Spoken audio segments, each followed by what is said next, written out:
Hey everybody and welcome back. So today I wanted to do a review. I actually want to kind of focus a little bit more on reviewing stuff this year and giving you like first impressions, because I know as somebody who's like addicted to buying makeup myself, there's some things that I want to buy that I'm like, well, I don't know if I want to waste the money on that, especially if it's something more expensive. So I figure while I'm able to at this present time, I want to be able to pick some of these products up that do interest me, so that way I can give a review on here for you guys, so that way in case you're kind of leaning on the edge or like and you just want to know some more about the product, you can watch my videos before you go out and maybe spend an arm and a leg on something to figure out maybe is it worth it or is it not worth it, because I actually have like product information is something that I'm really passionate about and I really enjoy looking into, so kind of just wanted to share that on here. So look forward to more videos geared towards that this year. So the first product of the year that I'm going to be focusing on are the Glam Glow Plumprageous. I have the glossy lip treatment and the matte lip treatment as well. These are two brand new Glam Glow products that just came out. As you already know, I'm actually a pretty big fan of Glam Glow. The majority of the products they come out with. So I was eager to try these, not because I don't have issues with my lips or the size of them or the fullness or anything. Like, to be honest, I really don't. Especially because I have like petite little features. Like, my mouth is like that wide. I mean, it's a tiny little thing. Like, just the way they are, like, I don't mind that. Like, I'm not self-conscious. I don't feel like I need plumping or anything. But this just interested me, and I know since this is just, I can't talk and I'm sick, by the way, so if I sound like it's because I'm sick. It's such a craze to do those lip fillers and stuff, so I figure like this stuff is probably a safer, more affordable, better alternative, if that's what you're looking for. So I kind of just wanted to give a review on these. So we're going to go ahead and get right into it. I'm going to do a demo of one because I've already tried the gloss one. So I'm going to put the matte one on. I have a little bit of lip gloss on, so let me lift it off.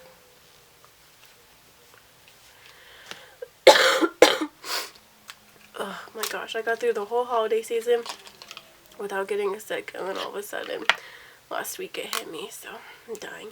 Oh, I'm going to show you how to open it too. I got lucky and I was just figured out how to open it pretty quickly. You basically twist the bottom here, and as you can see, this little doohickey up here will pop up, and then you just pull it out. That's basically all you do. It's not anything super difficult. Let me get a mirror. Okay. I have like the hardest time not licking my lips before I put on anything. Okay, so this is it almost feels like a serum. This is definitely different than the glossy one, which I will talk about in a second.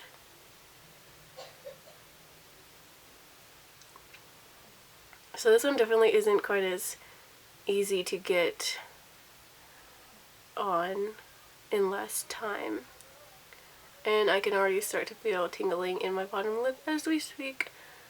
The wand, I'm sorry, should I stop talking while I'm doing this so you don't have to be like, what are you saying? Yeah, I probably should. So I'm almost done.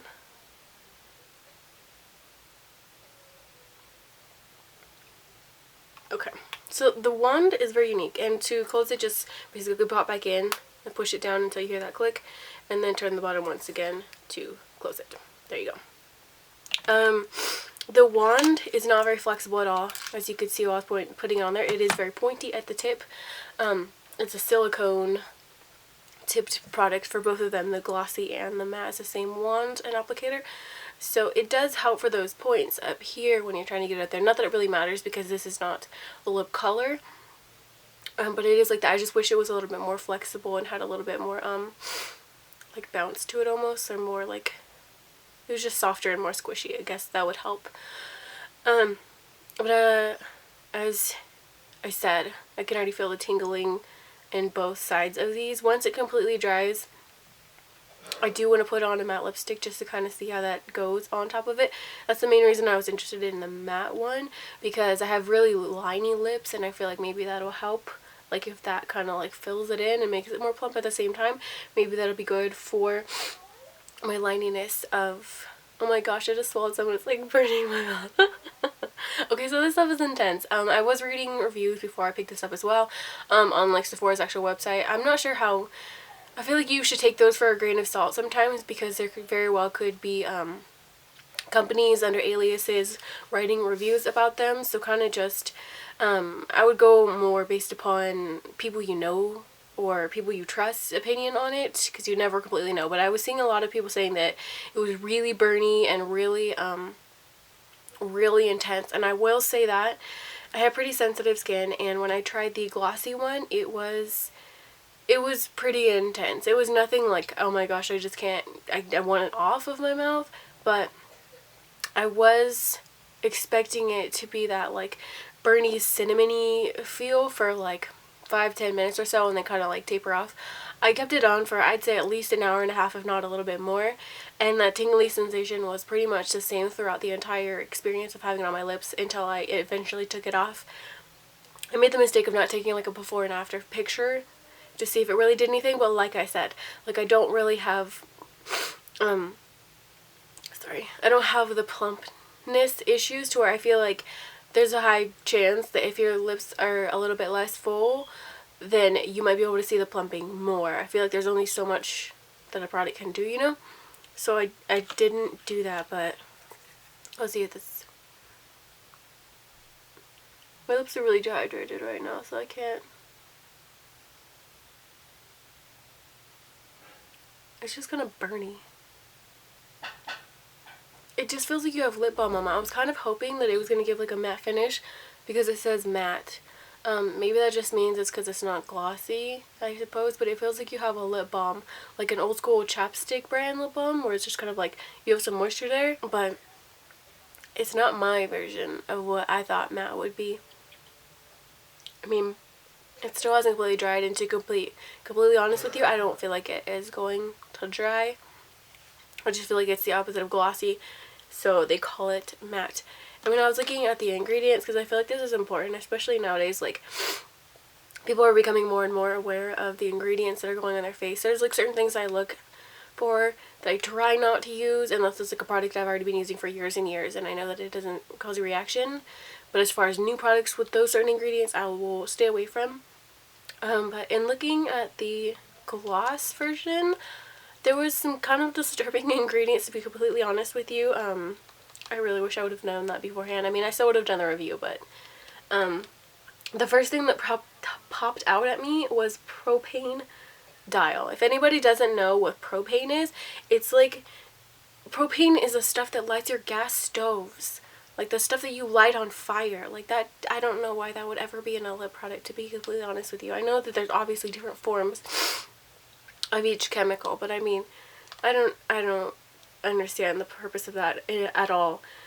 And there was one more. Sorry, literally, like, this entire thing is filled with ingredients in fine print. Like, it's kind of crazy that they need this many ingredients to have a lip plumper. And like, one other piece of information is on the back, when you're looking at an ingredient list, it goes by weight.